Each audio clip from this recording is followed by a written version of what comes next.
Hari ini pembahasan kita menarik sekali, berbicara terkait dengan pendidikan Al-Quran kepada anak-anak kita. Ibu, bapak, mendidik anak itu sulit apa enggak? Mendidik istri itu sulit apa enggak? Ngingetin suami itu sulit apa enggak? Sulit, sama-sama sulit.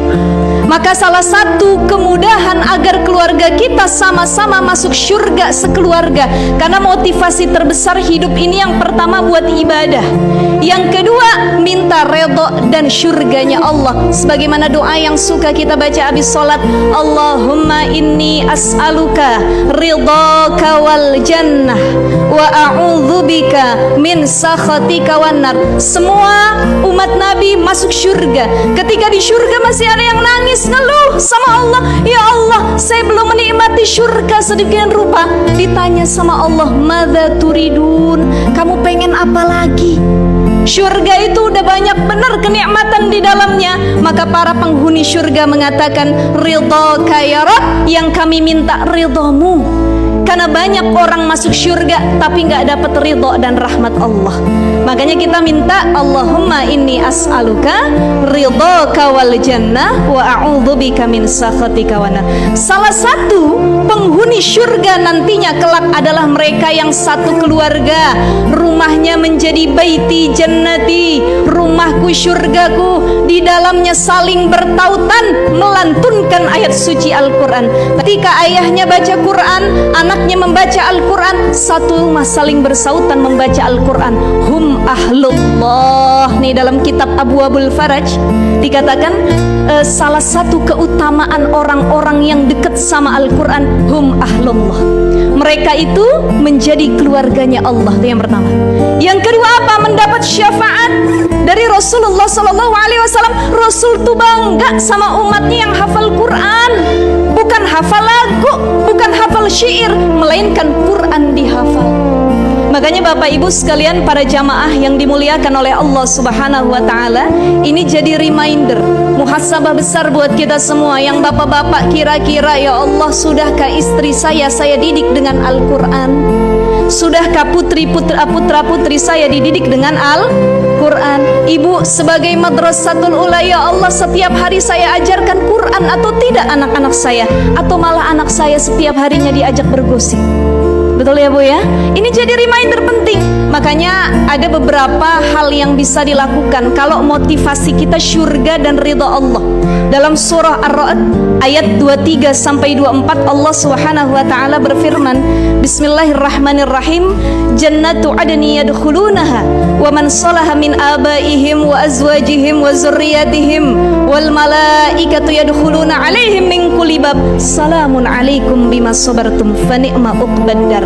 Nanti Bapak Ibu sekalian, orang yang hafal Quran, satu keluarga, kakeknya, neneknya, buyutnya, cicitnya, emak bapaknya bareng-bareng mau masuk surga, itu diarak dulu. Ngelewatin nih, yang ini ahli puasa, nih ahli sholat, ini siapa? Hum ahlullah. Kata para malaikat, kumpul. Kenapa? Lihat nih, mereka satu keluarga hafal Quran, satu keluarga dekat sama Al-Quran. Kalau bahasa kitanya diarak kayak pengantin. Tola'al badru alaina min saniyatil wada. Sambil diarak, malaikat ngomong sama para penghafal Quran yang dekat satu keluarga dengan Al-Quran, Salamun alaikum bima sabartum fa ni'ma uqbadar. Keselamatan buat kalian nih, Masya Allah, yang pada masuk surga sekeluarga. Ini tempat yang paling cakep daripada dunia. Begitu kata malaikat. Makanya Bapak Ibu sekalian yang dimuliakan oleh Allah Subhanahu wa taala, ada beberapa hal bagaimana cara kita sebagai orang tua kurang lebih bisa mendidik putra-putri kita agar dekat dengan Al-Quran. Yang pertama, orang tua harus jadi suri tauladan, harus jadi support system utama. Ya, sebaik-baik amal itu adua muha wa ingkola, biarpun sedikit tapi sering. Bapaknya habis zuhur baca Quran, habis asar baca Quran, habis maghrib dan isya baca Quran. Ini nyontohin sama anak. Maka baca Quran itu bukan sekedar kuantitas, melainkan kualitas dulu. Kata Abu Abdurrahman As-Sulami, ini sahabat Nabi itu kalau belajar Quran sama Nabi udah belajar 10 ayat, nggak mau menghafal lagi yang 10, nambahin hafalan lagi sebelum dia mengamalkan 10 ayat tersebut. Masya Allah. Jadi yang pertama, yuk kita jadi toladan buat anak-anak kita. Yang kedua, ceritain sama anak kita, nak, Al-Quran itu banyak mukjizatnya, banyak keutamaannya. Di antaranya Allah mengatakan dalam Al-Quran, wa nunazzilu minal Qur'ani ma huwa syifa wa rahmah. Allah turunin Al-Quran sebagai penyembuh dengan kata syifa. Kenapa Allah nggak bilang dengan kata dawa? Sebab dawa itu maknanya obat, syifa maknanya penyembuh. Dan obat itu tidak semua menyembuhkan. Kalau kelebihan minum obat, ada yang overdosis, ada obat-obatan terlarang. Jadi nggak semua obat itu menyembuhkan. Tapi Allah pakai kata syifaun.